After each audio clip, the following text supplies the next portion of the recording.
Simply gathering together, holding tightly to our particular convictions, while relating to one another with kindness, affirming one another's dignity, is an act of countercultural resistance, and I want to applaud the fact that you're here.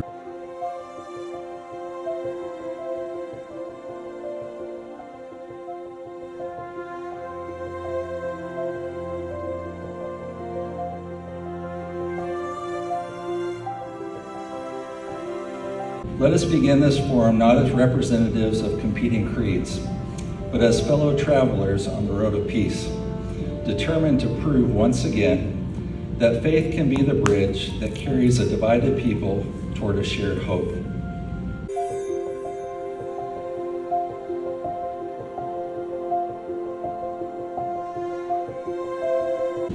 Long before there was a Declaration of Independence, or our Constitution, or a Bill of Rights, there were courageous men and women who crossed oceans when it was very, very dangerous to do so, seeking the freedom to worship their God according to the dictates of their individual conscience.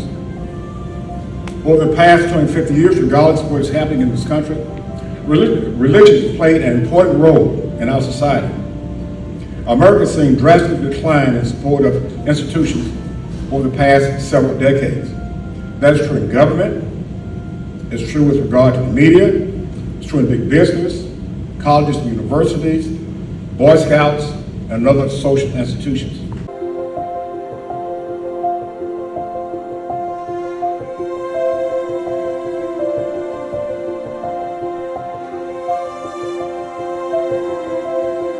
Their fierce commitment to freely worship was not an attempt to elevate their individual faith above any other. It was the cornerstone for building a nation on two occasionally conflicting principles, and that is tolerance and liberty.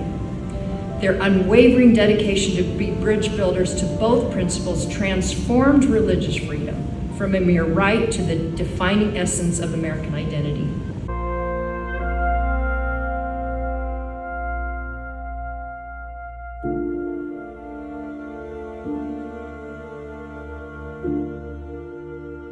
Freedom of religion guarantees us fundamental rights. You know, the Founding Fathers were very careful to make certain that there was no religious test before one could hold office for the ability for one to serve the Republic.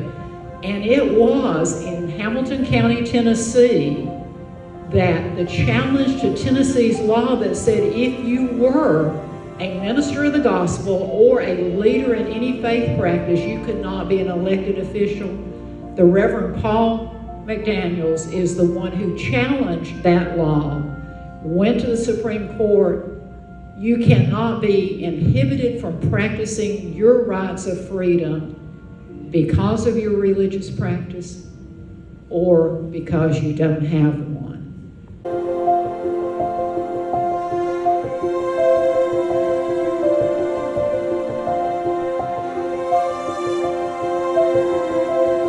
But it's not merely a legal principle. It's a moral commitment.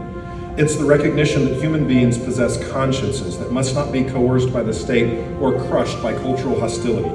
It's the understanding that freedom requires restraint, especially from those who hold power. And it is the acknowledgement that peaceful existence requires more than laws, it requires actual virtue.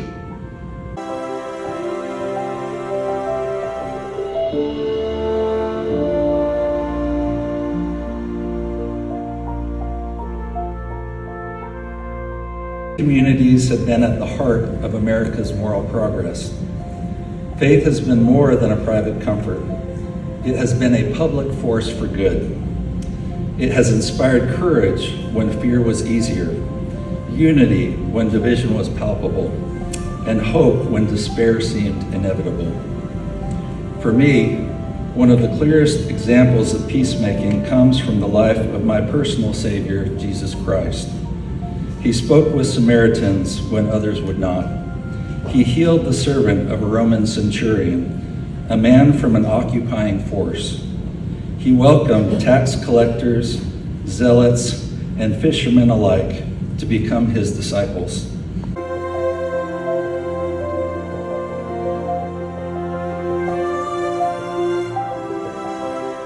causes is robust, there remains still a tremendous amount of confusion or a dimming of light in agreement to the interpretation of what even the phrase religious freedom means.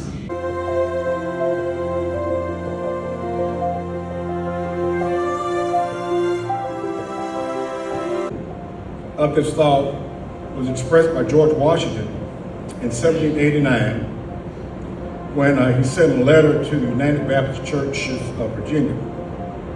Every man conducting himself as a good citizen and being accountable to God alone for his religious opinions ought to be protected in worshiping the deity according to the dictates of his own conscience.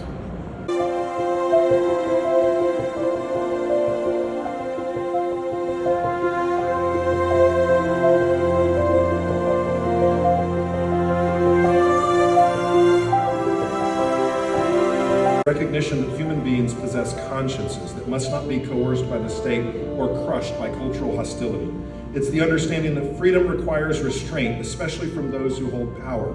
And it is the acknowledgement that peaceful existence requires more than laws, it requires actual virtue. John Adams once wrote that public virtue is the foundation of the republic. And I think he was right. And one of the virtues most needed today is the ability to disagree, to engage in disagreement without hatred, to remain convictional without becoming cruel, to pursue truth without abandoning humility, and to defend liberty not only for ourselves but for others, especially for others. Because ultimately religious freedom is tested not when we defend our rights, but when we defend the rights of the people whose beliefs we may reject.